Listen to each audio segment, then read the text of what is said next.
নমস্কার বন্ধুরা, বন্দনা রান্নাঘরে আপনাদেরকে স্বাগত জানাই। আজ আমি আপনাদের সাথে চিকেনের দুর্দান্ত স্বাদের একটা রেসিপি শেয়ার করছি। চিকেন তো নানা রকমভাবেই আপনারা বাড়িতে বানিয়ে খেয়েছেন, তাই একবার অন্তত আমার এই রেসিপিটা ফলো করে জল ছাড়া চিকেন কষা বানিয়ে খেয়ে দেখুন। এই জল ছাড়া চিকেন কষা এতটাই টেস্টি খেতে হয়, একবার খেলে এর স্বাদ কিন্তু মুখে লেগে থাকবে। আর যাকেই বানিয়ে খাওয়াবেন প্রত্যেকে আপনার প্রশংসায় পঞ্চমুখ হবে, আর এই রেসিপিটা কিন্তু আপনার কাছে জানতে চাইবে, কারণ এটা এতটাই টেস্টি খেতে হয়। তাহলে আর দেরি না করে আজকে রেসিপিটা শুরু করা যাক। আর আপনারা যদি আমার চ্যানেলে নতুন এসে থাকেন তাহলে আমার চ্যানেলটা সাবস্ক্রাইব করার জন্য অনুরোধ রইল। জল ছাড়া চিকেন কষা তৈরি করার জন্য আমি এখানে নিয়েছি 750 গ্রাম চিকেন। আমি এখানে চিকেনের লেগ পিস ব্যবহার করেছি, আর চিকেনটাকে এইরকম ছোটো সাইজের পিস করে কেটে নিয়েছি, আর জল দিয়ে ভালো করে পরিষ্কার করে ধুয়ে নিয়েছি। এবার চিকেনটাকে আমি ম্যারিনেট করব, তার জন্য এখানে একটা পেস্ট তৈরি করতে হবে। আমি এখানে একটা মিক্সি জার নিয়ে নিয়েছি। এবার মিক্সি জারের মধ্যে আমি দিয়ে দিচ্ছি 3টে মাঝারি সাইজের পেঁয়াজ কুচি, 4টে কাঁচা লঙ্কা, 50 গ্রাম আদা। আদাটাকে ছোট ছোট টুকরো করে কেটে এখানে দিয়েছি। এরপর দিয়ে দিচ্ছি রসুনের কোয়া। তো আমি এইখানে একটা গোটা রসুন দিয়েছি। এবার এই সব কিছুর একসাথে পেস্ট তৈরি করে নেব। এই পেস্টটা আমার তৈরি করা হয়ে গেছে, আর একদম মিহি করে পেস্টটাকে তৈরি করেছি। এবার চিকেনের মধ্যে আমি দিয়ে দিচ্ছি 1 চামচ হলুদের গুঁড়ো, আর এরপর দিচ্ছি 2 চামচ লঙ্কার গুঁড়ো। আপনারা যতটা ঝাল খেতে পছন্দ করেন সেই অনুযায়ী লঙ্কার গুঁড়োটা এখানে দিয়ে দেবেন। আর এরপর দিয়ে দিচ্ছি স্বাদ অনুযায়ী লবণ। এরপর দিয়ে দিচ্ছি ভিনিগার। 2 চামচ ভিনিগার আমি এখানে দিয়েছি। ভিনিগার না থাকলে এটা ছাড়াই আপনারা তৈরি করে নেবেন। এবার পেঁয়াজ, আদা, রসুন, কাঁচা লঙ্কার যে পেস্টটা তৈরি করেছি সেই পেস্টটা আমি চিকেনের মধ্যে দিয়ে দিচ্ছি। এবার এই সব কিছুকে আমি চিকেনের সাথে ভালো করে মাখিয়ে নিচ্ছি। আর এই কাজটা আপনারা হাত দিয়েই করবেন, তাহলে দেখবেন প্রত্যেকটা উপকরণ চিকেনের গায়ে ভালোভাবে লেগে যাবে। সব কিছুকে ভালো করে চিকেনের গায়ে মাখিয়ে নিয়েছি। এখন চিকেনটাকে ঢাকা দিয়ে রেস্টে রেখে দিচ্ছি 30 মিনিটের জন্য। চিকেনটা আমি সরিয়ে রাখলাম। এরপর দেখুন বন্ধুরা, গ্যাসের মধ্যে একটা কড়া গরম হতে বসিয়ে দিয়েছি। কড়াটা ভালো মতো গরম হয়ে গেছে। এবার কড়ার মধ্যে আমি দিয়ে দিচ্ছি পরিমাণ মতো সর্ষের তেল। রান্নাটা আমি সর্ষের তেলেই করছি। তেলটাকে ভালো করে গরম করে নিয়েছি।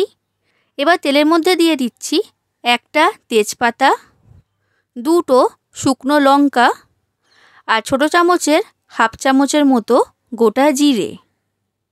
কয়েক সেকেন্ড নাড়াচাড়া করে এগুলোকে ভেজে নিলাম। এবার দিয়ে দিচ্ছি 3টে মাঝারি সাইজের পেঁয়াজ কুচি।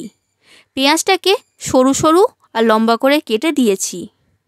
পেঁয়াজের বেরেস্তা তৈরি করার সময় যেমনভাবে পেঁয়াজ কাটা হয় ঠিক সেই রকমভাবেই আমি এখানে কেটেছি।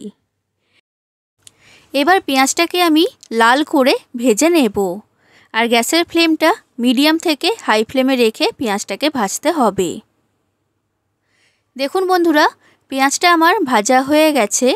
বেরেস্তা তৈরি করার সময় যেমনভাবে লাল করে ভাজা হয় ঠিক সেই রকম করেই আমি ভেজে নিয়েছি। এবার দিয়ে দিচ্ছি একটা বড় সাইজের টমেটো কুচি। এবার টমেটোটাকেও ভালো করে ভেজে নেব যতক্ষণ না টমেটোটা নরম হয়ে যাচ্ছে।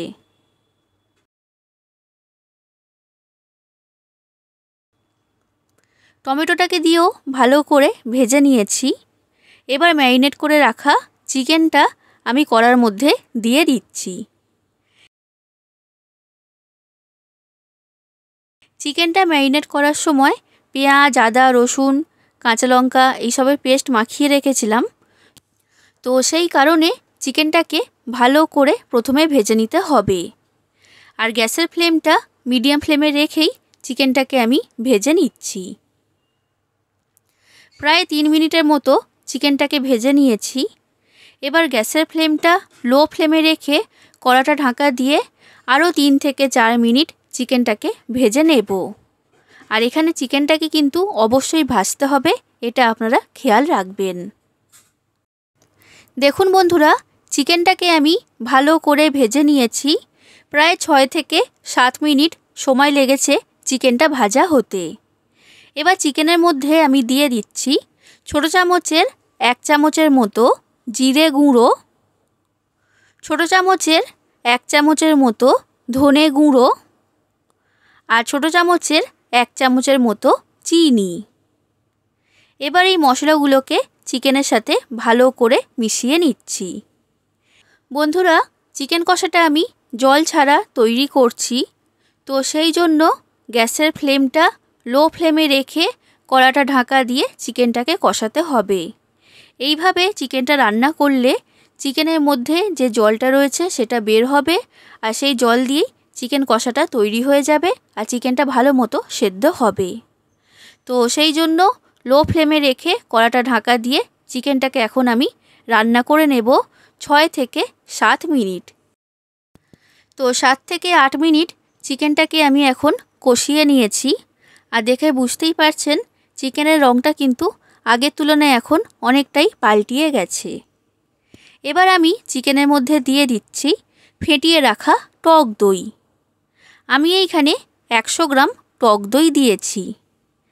এবার টক দইটাকে আমি চিকেনের সাথে ভালো করে মিশিয়ে নিচ্ছি আর চিকেনটাকে আরও 7 থেকে 8 মিনিট কষিয়ে নেব গ্যাসের ফ্লেমটা লো ফ্লেমে রেখে। আর এইখানে আপনারা একটা জিনিস খেয়াল রাখবেন, মাঝে মাঝে কড়া ঢাকনা খুলে চিকেনটাকে কিন্তু নাড়াচাড়া করে দিতে হবে, না হলে কিন্তু এই মশলাটা কড়ার নিচে লেগে যেতে পারে। বন্ধুরা, আপনারা বাড়িতে অবশ্যই একবার আমার এই রেসিপিটা ফলো করে জল ছাড়া চিকেন কষা বানিয়ে খেয়ে দেখবেন। একবার খেলে এর স্বাদ কিন্তু সারা জীবন মুখে লেগে থাকবে। এটা এতটাই টেস্টি খেতে হয়। আর রেসিপিটা ভালো লাগলে লাইক করে দেবেন, শেয়ার করে দেবেন, কমেন্ট করে জানাবেন কেমন লেগেছে রেসিপিটা। আর আমার চ্যানেলটা যদি এখনও পর্যন্ত সাবস্ক্রাইব না করে থাকেন তাহলে অবশ্যই আমার চ্যানেলটাকে সাবস্ক্রাইব করে দেবেন। তো দেখুন বন্ধুরা, প্রায় 8 মিনিটের মতো চিকেনটাকে আমি ভালো করে কষিয়ে নিয়েছি আর এর মধ্যে থেকে তেল বের হতে শুরু করে দিয়েছে। এবার দিয়ে দিচ্ছি চিকেন মশলা। আমি এইখানে 2 চামচ চিকেন মশলা দিয়েছি। চিকেন মশলা দিলে চিকেন কষার টেস্ট খুবই ভালো হয়। আর যদি আপনাদের কাছে চিকেন মশলা না থাকে তখন আপনারা এই চিকেন মশলা ছাড়াই চিকেন কষাটা বানিয়ে ফেলতে পারবেন। এবার দেখুন বন্ধুরা, চিকেন মশলাটা আমি ভালো করে চিকেনের সাথে মিশিয়ে নিয়েছি।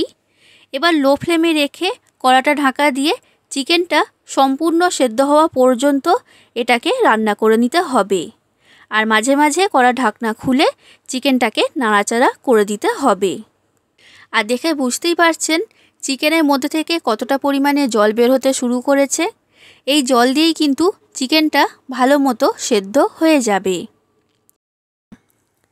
দেখুন বন্ধুরা, প্রায় 10 থেকে 12 মিনিট পর কড়া ঢাকনাটা আমি খুলে নিয়েছি। জল ছাড়া চিকেন কষা আমার এখন প্রায় তৈরি হয়েই গেছে আর চিকেনটা খুব ভালো মতো নরম হয়েছে। আর দেখে বুঝতেই পারছেন চিকেন কষার রঙটাও কিন্তু খুবই সুন্দর হয়েছে। নামানোর আগে আমি এর মধ্যে দিয়ে দিচ্ছি ছোট চামচের হাফ চামচের মতো শাহি গরম মশলা। এবার এই শাহি গরম মশলাটাকে ভালো করে আমি চিকেন কষার সাথে মিশিয়ে নিলাম। তৈরি হয়ে গেল জল ছাড়া চিকেন কষা। এটা পরিবেশন করার জন্য সম্পূর্ণ তৈরি। তাহলে বন্ধুরা, আপনারা বাড়িতে এইভাবে জল ছাড়া চিকেন কষা তৈরি করবেন আর কেমন লেগেছে সেটা আমাকে কমেন্ট করে জানাবেন। আজ আসি বন্ধুরা, আবার দেখা হবে অন্য কোনো দিন অন্য কোনো রেসিপির সাথে। ধন্যবাদ।